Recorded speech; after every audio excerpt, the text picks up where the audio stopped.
मैं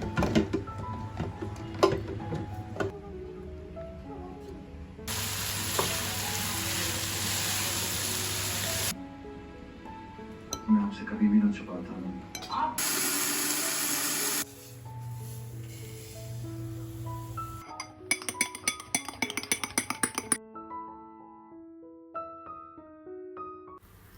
अस्सलाम वालेकुम, hello everyone, welcome back to my channel. I hope कि आप सब ठीक होंगे। सुबह सुबह का टाइम है और बच्चों को स्कूल भेजा है। तो बच्चों को स्कूल भेजने के बाद मैंने घर वगैरह समेटा है। नॉर्मली मैं क्या करती हूँ कि बच्चों को स्कूल भेजने के बाद मैं सो जाती हूँ, क्योंकि एक रूटीन बनी हुई है। तो अगर रूटीन से थोड़ी डिस्टर्ब हो जाए ना तो मुझे माइग्रेन स्टार्ट हो जाता है। तो आज मैंने फ्रिज की डीप क्लीनिंग करनी थी, इस वजह से मैंने कहा आज सोऊंगी नहीं, क्योंकि बच्चों के आने से पहले पहले सारे काम ख़त्म कर लूँ। उसके बाद हम लोगों ने पहले नाश्ता किया और उसके बाद मैं स्टार्ट हो गई अपने कामों में। तो छोटी बेटी जो है वो बस आईपैड लेके बैठी हुई है, गेम्स खेल रही है। तो मैंने कहा ये चुप करके बैठी रहती है, इसका इतना इशू नहीं होता ना। तो जब सारी इकट्ठी होती हैं तो फिर उस टाइम तंग करती हैं। तो यहाँ पे मैंने फ्रिज की बास्केट भी और सारी चीज़ें निकाल के ना सारू को वॉश करके रख दिया था फ़ैन के नीचे, ताकि ये जल्दी जल्दी ड्राई हो जाएँ। और यहाँ पे साथ ही मैंने चेक किया तो स्पाइसेस जार भी काफ़ी खाली हुए थे। तो मैंने कहा एक ही दफ़ा इनको भी साफ़ कर लेती हूँ। तो बस इनको भी मैंने फिर खाली किया। तो जो थोड़ी चीज़ें रह गई थी वो मैंने बाउल्स में शिफ्ट कर दी। नॉर्मली मैं क्या करती हूँ कि जैसे जैसे कोई जार खाली होता है ना तो उसी के साथ ही उसको वॉश करके तो मैं फिर उसको फिल कर देती हूँ। तो अभी ये काफ़ी ज़्यादा खाली थे तो मैंने कहा एक ही दफ़ा सारू को ही साफ़ कर देती हूँ। फिर यहाँ पे आप देख के सोचेंगे कि मैंने पेपर क्यों रखा हुआ है। तो मैं क्या करती हूँ कि जो हल्दी वाला मेरा जार है ना उसमें मैं पेपर रख देती हूँ, क्योंकि अगर ना रखूँ तो वो हल्दी का कलर जो है वो पूरे जार को लग जाता है, तो वो सारा येलो येलो हो जाता है। तो इस वजह से मैं उसके बीच में कोई ना कोई पेपर या कुछ ऐसा रख देती हूँ कि वो ज़्यादा गंदा ना हो। अभी यहाँ पे मैंने एक बड़े बर्तन में पानी डाल के उसमें डिश वॉश लिक्विड डाल दिया है।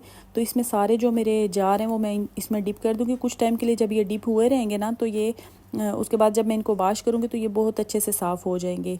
तो साथ में मैं अपने बाकी के काम भी कर लूँगी। डीप क्लीनिंग का जो प्रोसेस है ना ये बहुत टाइम टेकिंग होता है। तो मैंने क्या किया कि साथ में इनको इधर भिगो दिया और साथ में फ्रिज जो है वो सारा साफ़ कर लिया। तो इतने में मेरा फ्रिज भी क्लीन हो गया और बाकी चीज़ें भी उसकी ड्राई हो गई। तो मैंने सारी चीज़ें अपनी अपनी प्रॉपर जगह पे एडजस्ट कर दी, क्योंकि सारी चीज़ें बाहर निकाल के रखी हुई थी ना। तो उसमें फ्रूट वेजिटेबल्स और बाकी चीज़ें भी थी। तो मैंने कहा ये सारी चीज़ें ख़राब हो जाएंगी। तो बस जल्दी जल्दी यहाँ पे मैंने फ्रिज को सेट किया।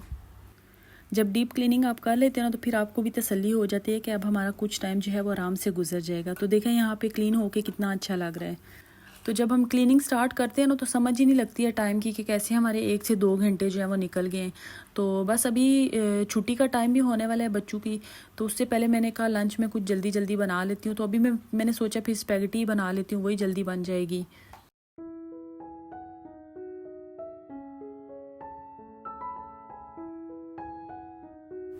तो उसके लिए मैंने यहाँ पे सारी वेजिटेबल्स को जूलियन कट कर लिया है। तो इसके लिए मैं ले रही हूँ कैप्सिकम मैंने लिया 1 कप, और कैरेट भी मैंने लिया 1 कप, और कैबिज जो है वो मैंने लिया 1.5 कप। इन सब को आपने जूलियन कट कर लेना है। वेजिटेबल्स वगैरह अगर आपने पहले से कट करके रखी हो ना तो फिर तो बिल्कुल भी देर नहीं लगती है, झटपट आपकी जो खाना है ना वो रेडी हो जाता है। और यहाँ साथ ही मैंने स्पैगेटी बॉयल करने के लिए ना पानी भी रख दिया है। तो पानी में मैंने 2 टेबल स्पून नमक डाला है और 2 टेबल स्पून मैंने कुकिंग ऑयल डाला है।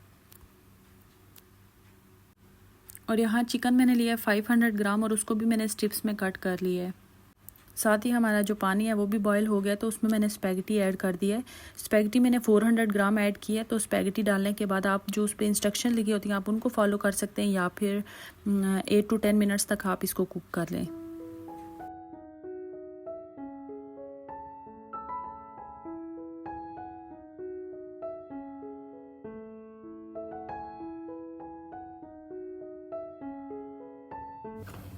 तो यहाँ पे हमारी स्पैगेटी भी रेडी हो गई है। तो इसको मैंने यहाँ पे निकाल लिया है। तो मैंने क्या किया, इसके ऊपर जैसे मैक्रोनी में हम ठंडा पानी डालते हैं ना, तो मुझे ये गर्म ही चाहिए। तो मैंने इसके ऊपर ठंडा पानी नहीं डाला, जस्ट मैंने 2 टेबल स्पून ऑयल डाल के इसको मिक्स कर लिया है। क्योंकि मैं जब भी कुक करती हूँ ना तो मैं गर्म स्पैगेटी ही डालती हूँ इसमें। तो अभी यहाँ पे मैंने 3 to 4 टेबल स्पून ऑयल लिया है, और उसके बाद मैंने यहाँ पे ginger garlic paste 1 to 2 table spoon add कर दिया। तो अगर आपके पास पेस्ट में नहीं है तो चॉप किया हुआ आप डाल सकते हैं। तो इसको यहाँ पे 1 to 2 मिनट कुक करने के बाद मैंने इसमें चिकन ऐड कर दिया है। तो चिकन को मैंने उस वक्त तक कुक किया जब तक कि इसका कलर चेंज ना हो जाए और जब तक ऑयल सेपरेट ना हो जाए। आज ना हमारी बिल्डिंग में नीचे कोई काम चल रहा है तो इस वजह से थोड़ी वॉइस में डिस्टरबेंस आ रही है। तो उसके बाद यहाँ पे मैंने सॉसेज ऐड कर देने हैं। यहाँ पे मैंने 1 टेबल स्पून सिरका डाला है और 1 टेबल स्पून ही मैंने सोया सॉस डाला है और 2 टेबल स्पून मैंने हॉट सॉस डाला है और 3 to 4 टेबल स्पून जो है वो चिली गार्लिक सॉस डाला है। उसके बाद मैंने 1 टीस्पून कुटी लाल मिर्च डाली है और 1 टीस्पून ही मैंने काली मिर्चें डाली हैं और 1 टीस्पून जो है मैंने नमक डाला है। तो नमक आप अपने टेस्ट के अकॉर्डिंग भी डाल सकते हैं। तो बस इस सब को अच्छे से मिक्स कर लेना है और मिक्स करने के बाद यहाँ पे मैंने जो वेजिटेबल्स कट की हुई थी वो मैंने डाल देनी है। तो वेजिटेबल्स को आपने इतना ज़्यादा कुक नहीं करना, 1 to 2 मिनट्स के लिए आपने कुक करना है ताकि वेजिटेबल्स का क्रंच भी थोड़ा रहे। तो यहाँ पे जब मेरी वेजिटेबल्स कुक हो गई हैं तो उसके बाद मैंने स्पैगेटी ऐड कर दी है और स्पैगेटी ऐड करने के बाद उसको अच्छे से मिक्स कर लेना है। तो अभी यहाँ पे स्पैगेटी को अच्छे तरीके से मिक्स करने के बाद अगर आप चाहें तो यहाँ पे अभी आप दोबारा से चिली गार्लिक सॉस डाल सकते हैं। तो मैंने अभी दोबारा से नहीं डाला, तो लास्ट में मैंने इस पर स्प्रिंग अनियन डाल दिया है। तो बस जी हमारी स्पैगेटी रेडी है। तो आप इस तरीके से लाजमी ट्राई कीजिएगा और मुझे अपना फीडबैक दीजिएगा कि आपकी स्पैगेटी कैसी बनी है। और मैं एक और तरीके से भी बनाती हूँ तो इंशाल्लाह वो वाली रेसिपी भी मैं आप लोगों के साथ शेयर करूँगी। तो ये बहुत झटपट रेसिपी है, आप इसको लाजमी ट्राई कीजिएगा, बहुत जल्दी बन जाती है। तो इंशाल्लाह मैं आपके साथ दूसरा तरीका भी इसका जो रेसिपी है वो शेयर करूँगी। उसके बाद बच्चों को स्कूल से लाने का टाइम हो गया था तो मैंने उनको जाके स्कूल से लाया और अभी हम लोग लंच कर रहे हैं। बहुत मज़े की बनी थी, आप भी लाजमी ट्राई कीजिएगा। तो लंच वगैरह करने के बाद मैंने जार जो भिगो के रखे थे ना उनको भी मैंने वॉश कर लिया। तो उसकी वीडियो मैंने रिकॉर्ड नहीं की क्योंकि मेरे पास टाइम बहुत शॉर्ट था। तो मैंने कहा जल्दी जल्दी इनको वॉश करके रखूँ ताकि ये ड्राई हो जाएं। तो जार जब आपके ड्राई वॉश हो जाए ना तो उनको अच्छे से आपने ड्राई करना है ताकि उनमें कोई भी मॉइस्चर ना रहे, ताकि आपकी जो स्पाइसेस है ना वो ख़राब ना हों। तो यहाँ पे मेरे कुछ मसाले ऐसे थे जिनको ग्राइंड करना था तो मैं उनको साथ में फिर ग्राइंड करके डालती जा रही थी। तो यहाँ पे मेरा इलायची पाउडर भी ख़त्म हुआ था। तो मैंने आपको पहले भी एक वीडियो में बताया था कि मैं जब इलायची लाती हूँ ना तो उनको साथ ही उसी टाइम पाउडर बना लेती हूँ। तो जब मैं पत्ती डालती हूँ तो उसमें इलायची पाउडर जो है वो ऐड कर देती हूँ।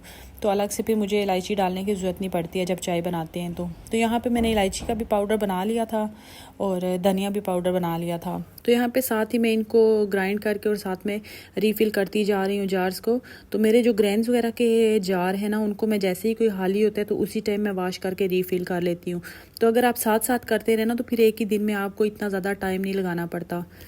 यहाँ पे मेरा ज़ीरा जो है वो जो पहले का बचा हुआ था, पहले मैंने कहा ये वाला ख़त्म करती हूँ उसके बाद न्यू वाला डालूंगी। न्यू मैंने लाया हुआ तो है लेकिन इसको फिर मैंने फुल नहीं किया, मैंने कहा पहले ये वाला ख़त्म हो तो उसके बाद। और रेड मिर्चें भी जो हैं वो मैंने पहले नीचे जो है वो न्यू वाले डाली हैं, ऊपर जो थोड़ी पुरानी वाली बची हुई थी वो मैंने डाली है ताकि पहले ये वाली ख़त्म हो जाए। तो सेम उसी तरह हल्दी वाले जार पे मैंने इस दफ़ा फिर से, मेरे पास एक ज़िपर बैग पड़ा हुआ था तो उसको काट के मैंने बीच में रख दिया। तो उसके बीच में मैंने हल्दी डाल दी। तो इससे ये है कि आपका जो जार है वो ज़्यादा गंदा नहीं होता। और साथ ही मैंने यहाँ पे मेथी, कसूरी मेथी लाई हुई थी वो भी फिल कर दिया। और जो मेरे पास इलायची का पाउडर बचा हुआ था वो भी मैंने एक जार में सेपरेट करके रख लिया है। तो बस यहाँ पे मेरे सारे जार रेडी हो गए, मैं इनको इनकी प्रॉपर जगह पे रख दूँगी। तो बस जब एक दफ़ा ये ऐसे काम जो बड़े वाले काम होते हैं ना ये जब हो जाते हैं तो फिर बंदा थोड़ा सेटिस्फाइड हो जाता है, थोड़ा सुकून आ जाता है कि हाँ जी मेरे काम हो गए हैं। तो अब कुछ टाइम जो है वो हमारा अच्छा गुजरेगा। तो किचन की क्लीनिंग भी ये है कि मैं साथ साथ करती रहती हूँ, तो इस वजह से मुझे फिर ज़्यादा टाइम नहीं लगाना पड़ता। लास्ट वीक में बच्चों के वीकली टेस्ट चल रहे थे तो इस वजह से टेंशन थोड़ी ज़्यादा थी। तो ये वाला वीक जो है ये रिलैक्सेशन का था, इस वीक में इनका कोई टेस्ट नहीं था। तो बस उसके बाद बच्चों को स्कूल का काम वगैरह करवाया तो अभी शाम का टाइम हो गया। आज का दिन मेरा बहुत बिजी गुजरा, बहुत सारे काम किए और अभी शाम के हो गए हैं 6:30 और अभी मेरा दिल कर रहा है कि कॉफ़ी बना के पी जाए। तो अभी मैं कॉफ़ी बनाने लगी हूँ। उसके लिए मैंने दूध लिया 1 कप और उसको मैंने गर्म होने के लिए रख दिया है। यहाँ पे चीनी मैंने लिया 1.5 कप। चीनी आप अपने टेस्ट के अकॉर्डिंग भी ले सकते हैं और मैं ब्राउन शुगर यूज़ करती हूँ तो वो ब्राउन शुगर ही मैंने डाली है।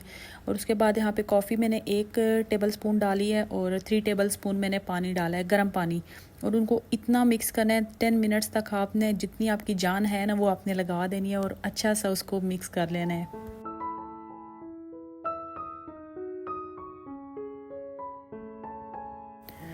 तो उसके बाद ये कुछ इस तरह की हो जाएगी और इसमें फिर आपने दूध ऐड कर देना है। तो मैंने कॉफ़ी 1 टेबल स्पून इसलिए यूज़ किया कि अगर ज़्यादा डालूंगी तो वो बहुत हार्ड हो जाएगी।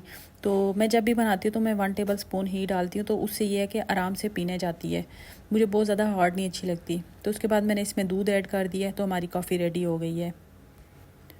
तो बच्चों के लिए मैंने कॉफ़ी नहीं बनाई थी, वैसे उनको दिल तो था, लेकिन मैंने कहा आज आपको डेली नहीं देती आपको, तो बच्चों को फिर मैंने कॉफ़ी नहीं दी। उन्होंने कहा हमें आइसक्रीम दे दें, तो उनको आइसक्रीम दे दी थी। उन्होंने साथ में फिर टीवी देखा और साथ में आइसक्रीम एंजॉय की।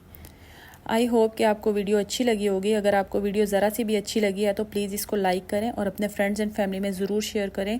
और अगर आप चैनल पर न्यू हैं तो चैनल को सब्सक्राइब करें। मिलते हैं नेक्स्ट वीडियो में, तब तक के लिए अल्लाह हाफिज़।